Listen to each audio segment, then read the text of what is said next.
If you guys have been on crypto Twitter or on YouTube for about 2 seconds, you would quickly notice that there is a lot of people not talking about the next 100x gem, but more so just talking about, oh snap, we're about to enter into a recession. Now, sure, that is definitely a possibility. I don't know. I don't have a crystal ball. But I am making these crypto vlogs that way in the future, when I look back at them, I can be able to be like, oh yeah, that's what happened, and this was the result. History doesn't repeat itself, but it often rhymes. And we do have these boom and bust cycles. So I want to talk about what's going on in the market. I want to talk about the goods, the bads, and show you guys a couple of different things I've seen on crypto Twitter and on YouTube.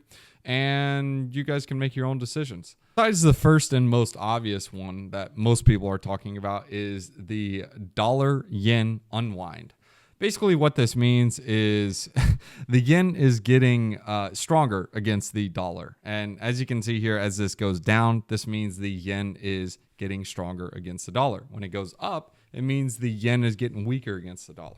This is important to understand for a macro backdrop, because if the yen is getting stronger, a lot of people borrowed the yen at a lower interest rate. Well, basically zero. So the cost of debt was super cheap. If you remember the same thing that happened back in COVID in 2020, we dropped interest rates to zero. We saw what that happened, and the stock market basically blew up into a bubble, and the same thing with the crypto market. And they're calling this the unwinding trade because Japan just raised their interest rates 0.25%.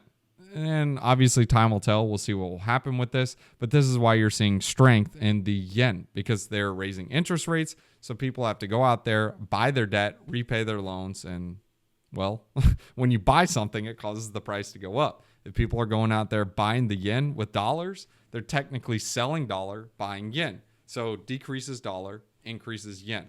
And then people have to unwind this trade because they have to repay because the cost of debt is getting more expensive. Now, that's one of the things on the table. The second one has to do with the Psalm rule. The Psalm rule is basically a recession indicator. This doesn't always lead to a recession, but you can take a look and you can see over time. Well, first thing I want you guys to notice, what do you notice at this blue line? It's constantly going up. Over time, the markets will always go up, but they do have corrective phases. And people are saying we are entering into a corrective phase, which is definitely a possibility. I'm not throwing that out of reason. If you take a look at some of them are corrective phases that led into a deeper pullback. And then others were a small corrective phase and then rapidly increased significantly more. And this was the other one that happened in 2008. This was a rapid decrease, but over time, we came back to parity about 4 years later.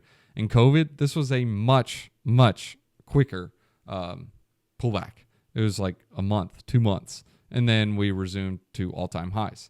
So they're saying this one could possibly be another pullback. Now, obviously, time will tell. We'll see what happens. And then sometimes you even get pullbacks like we did in 1987, which don't even trigger any Psalm rule. This is usually a lagging indicator. Usually when this peaks out, the bottom is already in. As you can see here, it peaked out up here, but yet the bottom was maybe about a month back. It's hard to tell based on this chart, but the bottom usually happens about 1 or 2 months before the rule actually peaks. So that is the other thing to keep in mind. So here's a list of the current things going on right now. First is we have stocks that are following like we are entering a recession. On Friday, Nvidia dropped actually Thursday and Friday. The whole week was pretty volatile. The VIX spiked to like 23 or 25, and it normally resides around 10 to 14, which is pretty intense. So stocks are falling like we're entering into a recession. Nvidia dropped like 7-8%, and the rest of the market, overall, the index closed around 2%. It was 1.83% down, but overall it was down about 3% at its peak. Gold prices are falling. Bonds are rising like rate cuts are on the way. Oil prices are rising like rate cuts got canceled. Crypto is falling like we are in a bear market, and housing prices are rising like we are in a bull market. So there is a lot of confusion going on right now. There's bullish things, bearish things, and here's more of the bearish takes.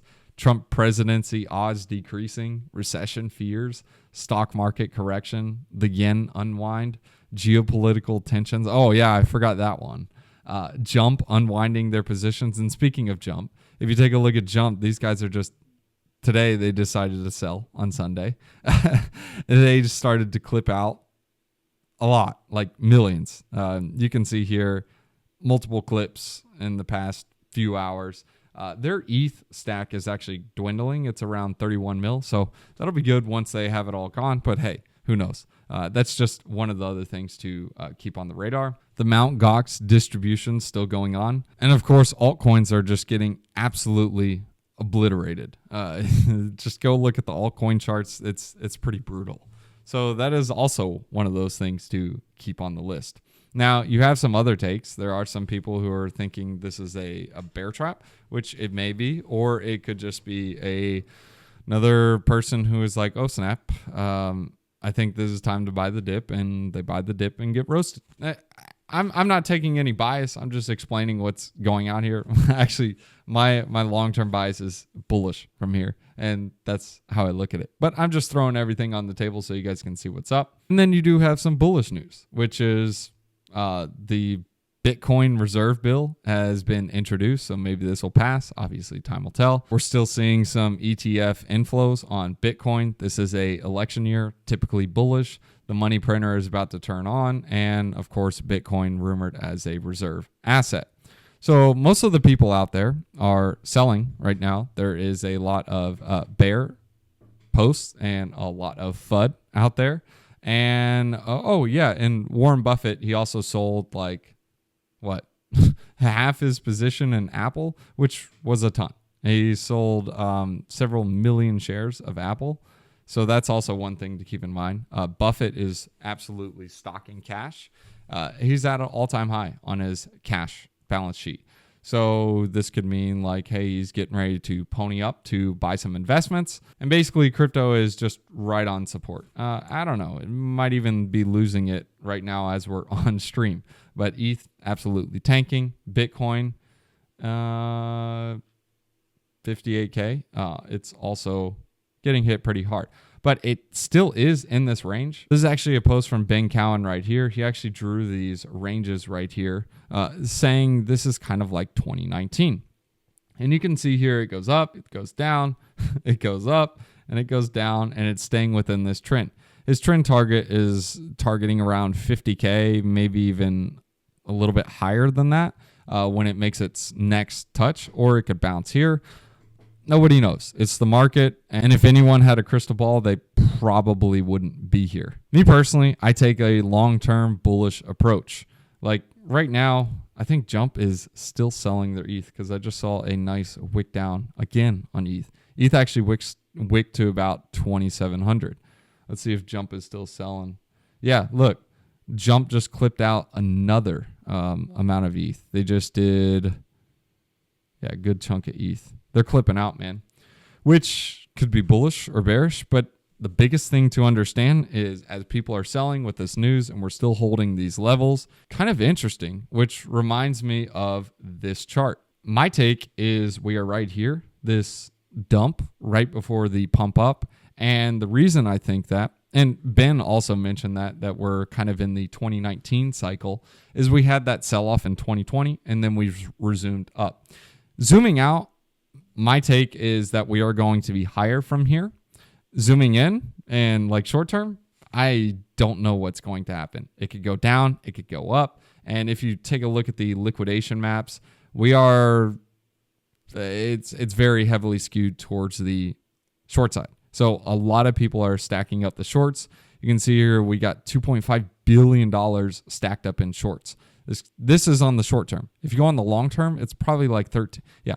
It's about $12 billion now. So we're skewed pretty heavy towards the short side. If you take a look at ETH, ETH, it's like no leverage. There is leverage in DeFi, but most of the price targets are around 1,600. So we did get a nice washout on the leverage on the ETH side.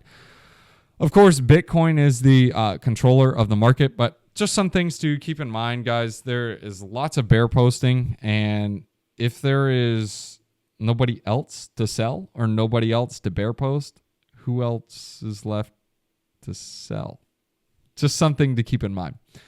Yeah, of course, we can go a lot lower, but you know what they say. Be fearful when others are greedy and greedy when others are fearful. Zooming back and coming back to this day, I feel like, yeah, I could go a lot lower than here, but it's one thing to keep in mind. What is your approach? Are you taking a long-term approach? Are you taking a short-term approach? Are you a trader? What are you? And that's what you really need to decide and make your own decisions. This is the information you guys can use. Do with it what you will. I'm a long-term approach. I am not a trader. I get absolutely roasted anytime I try to trade. So just something to keep in mind. Anyways, guys, just a couple of pointers. If you guys are sitting there with your stack and you're holding like Bitcoin and ETH or some of the blue chip assets and you're worried about what you should do, well, you need to assess your situation and determine what you should do. If you're taking a long-term approach and have some disposable income, like me personally, then I look at it like, okay, these are some opportunities for buying for the long term. However, if you overextended yourself, then it's probably something that you should consider and do with it what you will. Of course, this is not financial advice. This is just something that you need to sit down and ask questions and discuss with yourself. Anyways, guys, if you guys want to join the premium Discord, the link is in the description below. And we shall see you guys in the next one, but not without ending with a wisdom one-liner. Proverbs chapter 18, verses 9. One who is slack in his work is brother to one who destroys. Be good, be righteous, be hardworking. Peace. So here's one thing to remember. At the end of the day, for every buyer, there's a seller. And for every seller, there is a buyer. So oftentimes when people seeing liquidating portfolios like Jump Trading or like Mt. Gox coin or like the German government selling Bitcoin, usually these are times, especially when they are forced sellers. I'm not saying they're forced sellers, but I mean, they're liquidating on a Sunday. So who knows why they're liquidating on a Sunday? Maybe they have to repay creditors. Who knows? Or maybe they got caught up in the dollar yen trade and they're having to unwind. Usually when you have four sellers, this typically marks somewhat of a bottom. This is like what we have with Solana and the FTX bust and debacle.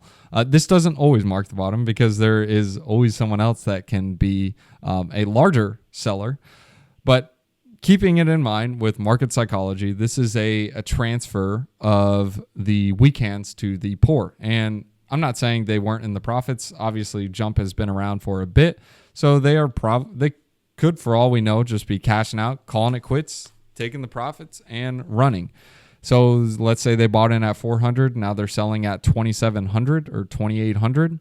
Now someone else, the other buyer, is buying in at 2,800. So typically when people hold, they become the new hands. They try to sell for a profit. So this is just a transfer from the weak hands to the poor. And again, for every buyer, there is a seller. And for every seller, there is a buyer. Just something to keep in mind, guys. Peace.